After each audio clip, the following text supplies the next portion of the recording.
और आप लोगों के हिसाब से जो मिल रहा है और सिंचाई लगी और कितने एकड़ में अब तक नष्ट किए गए हैं कार्रवाइयों के बारे में? जैसा कि आप जानते हैं कि अफीम की खेती को लेकर इस बार हम लोग काफ़ी सीरियस हैं और डीजी पर से उसका जैसा कि रांची का स्पेसिफिक अगर हम बात करेंगे तो रांची में तमाड़ क्षेत्र, बुंडू, दसम फॉल, नामकुम, तुपुदाना, अनगढ़ा, राहे ये काफ़ी ज़्यादा अफेक्टेड एरिया है अफीम की खेती को लेकर। उसमें तमाड़ में सबसे ज़्यादा खेती होती है और हमारा अनुमान है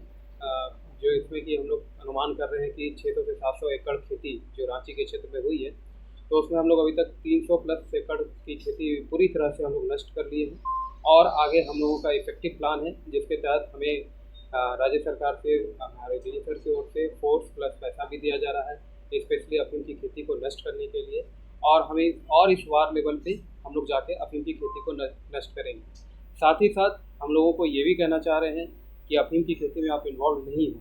गांव वाले खुद अपने जो जो खेत में कर रहे हैं जाकर उसको नष्ट करें। कोई भी अगर अफीम की खेती करवा रहा है या कर रहा है, दोनों किसी को भी नहीं छोड़ा जाएगा और हम लोग उनको चिन्हित करके हम उन पर विधिवत कार्रवाई करेंगे। पहले नियमता अरेस्टिंग नहीं होती थी, केसेस नहीं होते थे, अब नए तरीके से अब कार्रवाई नहीं करते हैं। जितने भी अफीम की खेती का विनिष्टीकरण हम लोग कर रहे हैं सभी पे हम लोग एफआईआर दर्ज कर रहे हैं। कुछ एफआईआर हम लोग बाय नेम कर रहे हैं, कुछ हम लोग अज्ञात पे कर रहे हैं। जब हम लोग को पता चल जाता है कि हाँ किसके द्वारा है तो बाय नेम्ड एफआईआर हो रहा है और हम लोग अपने जितने भी सूचना तंत्र हैं, चाहे स्पेशल ब्रांच हो, चौकीदार हो,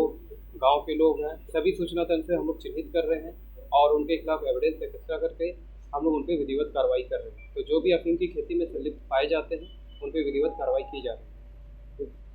सर पिछले साल जो खेती नष्ट की गई थी, पिछले साल हम लोग रांची क्षेत्र में लगभग 560 एकड़ की खेती हम लोग नष्ट किए थे और इस बार हम लोगों का टारगेट है कि जनवरी महीना के अंत आते आते जहाँ भी अफीम की खेती लगाई गई है सभी को हम लोग नष्ट करेंगे।